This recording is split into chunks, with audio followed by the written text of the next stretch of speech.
Hello everybody, it's jBrereton here again with another episode of Dominions 4. Let's have to see what's going on. So I got a message from Niflheim. I sent a message last turn saying I was unlucky in that last battle. He thinks I'm better than him. I don't think so. I think I just, well, maybe, but I did get very, very lucky to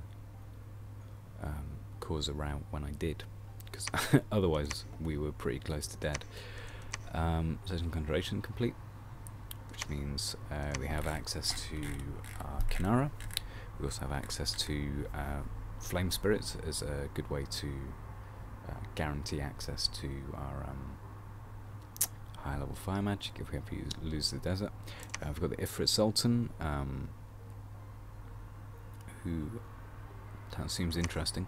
Assuming we can ever get a air booster and a fire booster together, our sorcerers of the sands can use that. Nothing else much we can really cast. We've got the Hill Giant and Trollking's Court, but those two are both pretty bad.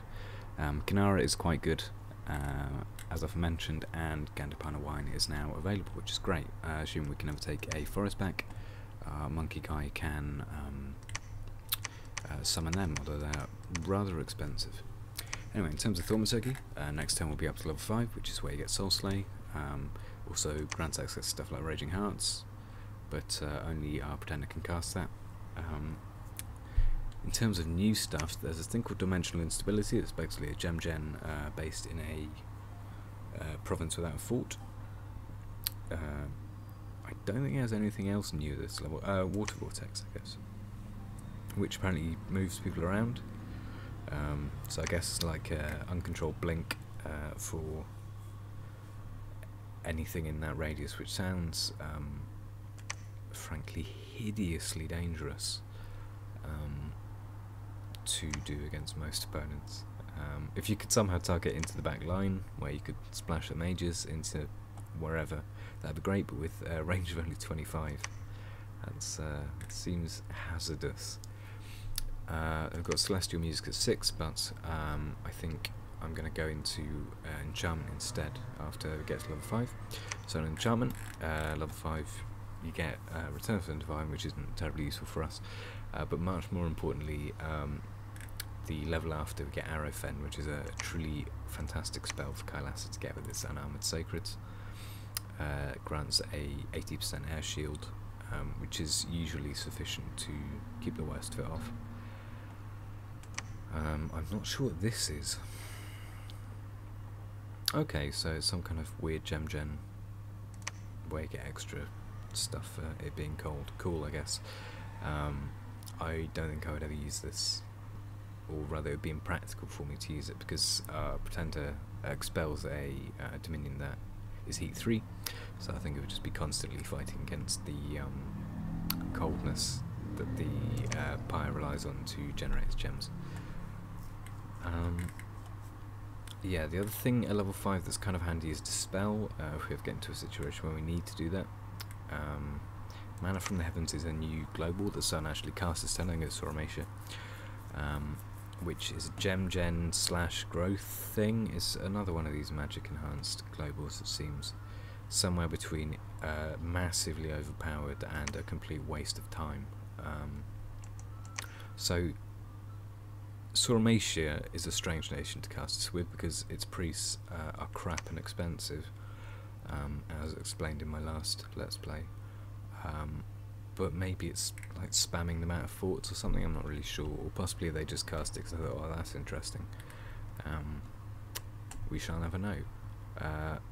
Level 6, there's a couple of new things. So Rain of Gemstones I've never seen before. Presumably it's another global, yep. Okay, basically you get some gems, I guess, of a random kind. That combination of powers is quite rare, apart from on MA Pythium. And they certainly don't get up to level 6, so you need a couple of boosters to do it. They could do it with a with their cap only mage, I think, but anyone else would have quite a lot of trouble with that. And we also actually, more importantly, thinking about it, at level 6 get hidden underneath and hidden in sand, both of which are really good. I think it's also level, yeah, for Hidden in Snow, which produces some really good mages. Hidden in Sand is normally one of those that's really difficult to cast because it requires wastes, which are not actually terribly common. However, if you take a look, we've got loads of them. Normally it makes me really annoyed, but this time, hey, it's actually good. So even if we lose a waste or two along the way, a couple of Earth boosters, we'll be able to cast it using one of these guys. Or we could give a point of death to any Yaksha, or we could see if we get some kind of national hero that does those things. Right, this fort down here we are possibly going to lose, possibly not. It's got 50 death, we lost 25 last turn. Foul Spawn and Long Dead Horseman is not an impossible combination to break. Foul Spawn usually pretty bad. Suggest he's gone down Blood to get to crossbreeding, which is I think level 4. Maybe it's just level 3. Yeah, level 3. Which just produces a hodgepodge of random garbage.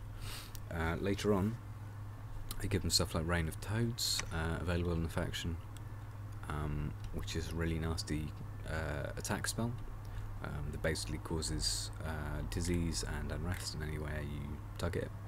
I think there is a new global at 7 yet called Blood Harvest,